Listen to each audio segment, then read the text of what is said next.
friends, I had an unexpected snow day at work and did not have to go to work, but my kids are at school. So I am so excited to hang out with you in the kitchen today and show you what we've been up to. It's been pretty cold here the last week, so we've been looking for things to do inside that are productive.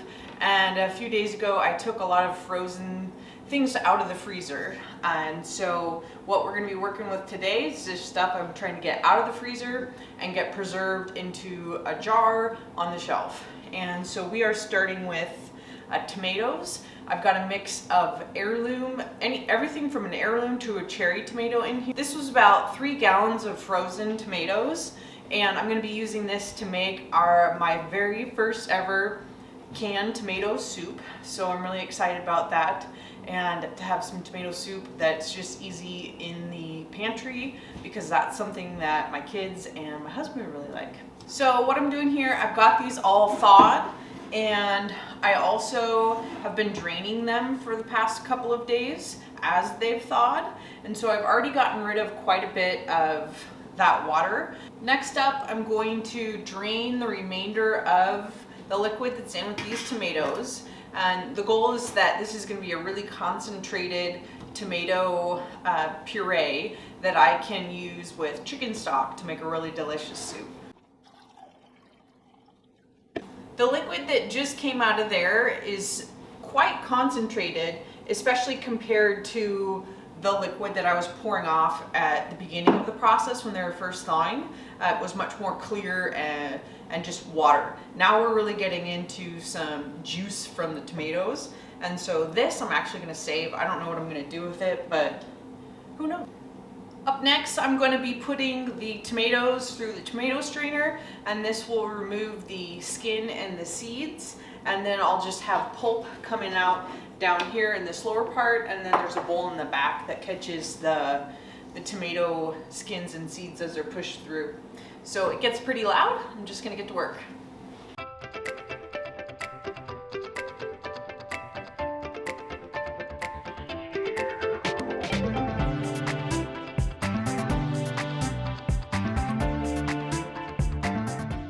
So here's the byproduct of the tomato strainer. Most of it is skins, but you can also see seeds in here as well. I didn't use the finest mesh strainer here. The one step finer is the tomato and berry strainer, but we've had problems when using berries with it. It gets clogged. So I wanted to put these through in a larger, and then I'll put them through again, get this swapped out for the finer screen, and that will help get all the seeds out of here, because we are wanting to make tomato soup with this. So I'm gonna do it one more time.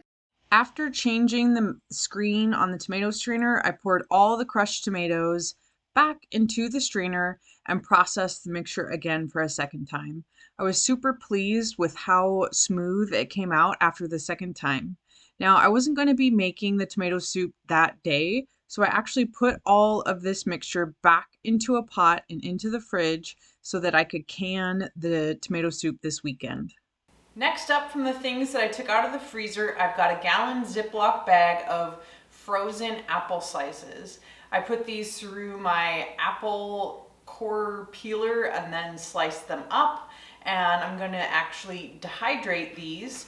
And I've already had them sitting in a strainer, and they have drained out quite a bit of their juice, which is gonna make this drying process go a little bit faster.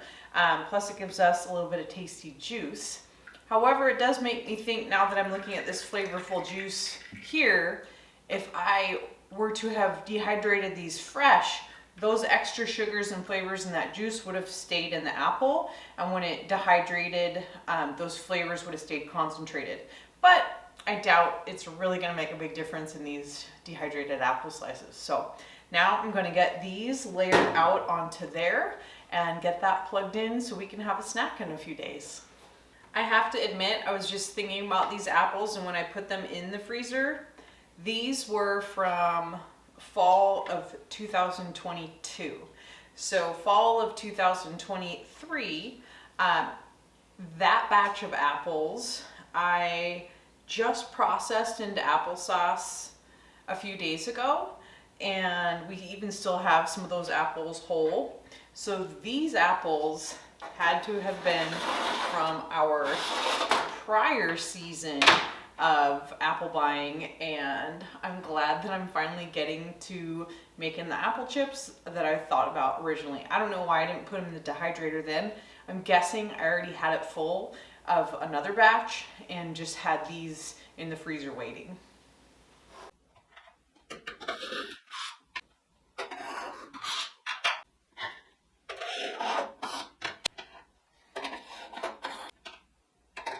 Since we're talking about apples, I wanted to show you my applesauce that I made using this year's crop of apples that I got. I was so excited when I got the apples for our processing this year. I got them from a local farm. It's called Rockridge Country Market, and they also have a farm and cidery as well. And I was totally stoked to find their organic Cosmic Crisp apples on sale for a great price. I probably bought about 50 to 60 pounds, and we've been eating them fresh for a couple months. I've turned a lot into sauce, and we still have some more fresh eaters that will last, I'm sure, for quite a bit while longer, but we just keep eating them.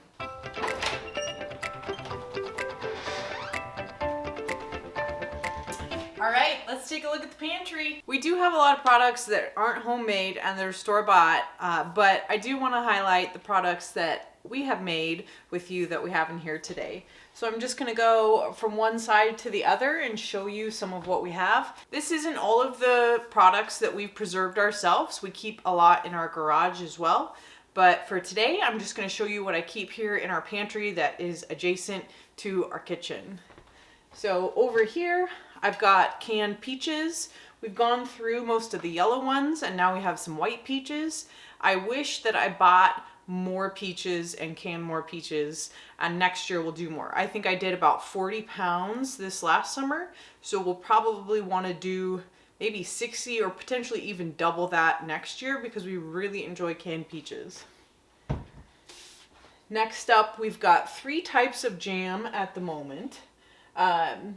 Actually just 2. So we have this Tayberry jam, which is super good. I got these berries from a local berry farm that's actually in the northern part of our state, but they sell their berries at our farmer's market. This Tayberry jam turned out really well. My kids love it, and I love it as well.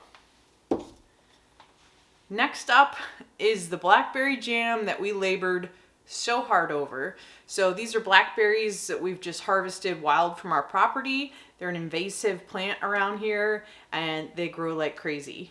The berries are really tasty, but the seeds are really big, and there's a lot of them, and it jammed up my tomato strainer, which should also be able to strain berries as well. So I ended up abandoning that, had to get some replacements or a whole new replacement for the tomato strainer, and I ended up just straining these through some colanders, and that worked out best. There still are quite a bit of seeds in it, but way fewer than there would have been. Next up are tomato products. We've got pasta sauce in various sizes. I've got roasted salsa. Ooh, this is one of my favorites. We've got some bruschetta, and I'm actually going to make more bruschetta because this is from 2022, and I didn't make any this past season so far, but we do have quite a few frozen Roma tomatoes in the freezer still, and I'm saving those to do a round of bruschetta because we really love it. Another item we have that I really love, but it's not something we eat super frequently, is Sun Gold tomato jam. It's so good. It goes really well with cheese and crackers. My kids don't like it. It's more of an appetizer treat, and it is fabulous.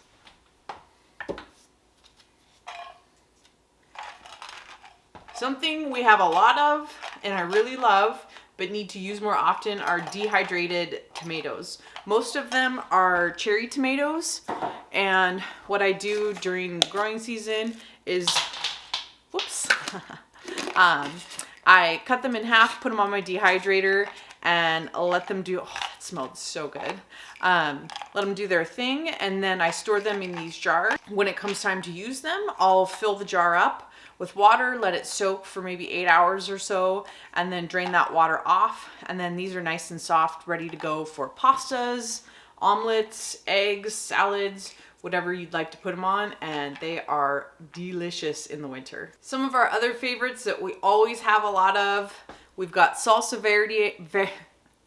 Some other favorites that we always have a lot of are salsa verde and zucchini salsa. These two are definitely some of our favorites.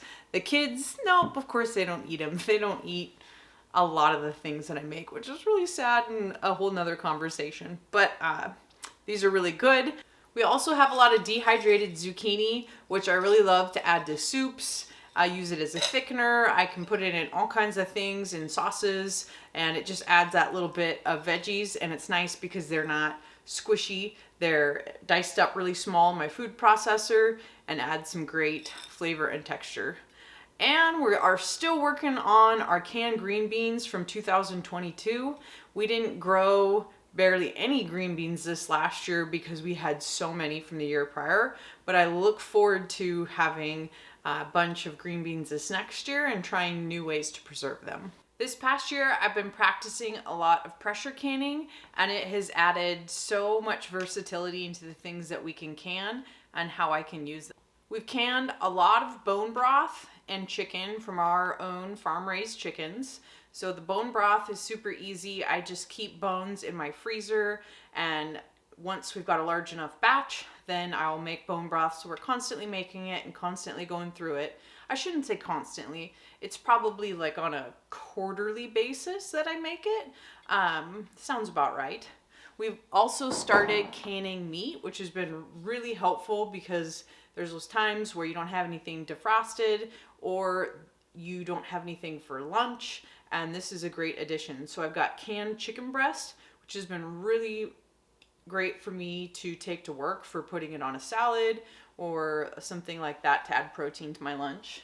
I've also done some canning of beef, and let me tell you, canned meat, I mean, there's a reason at the store why it's in a solid color tin, so you can't see through it and see exactly what it is you're eating.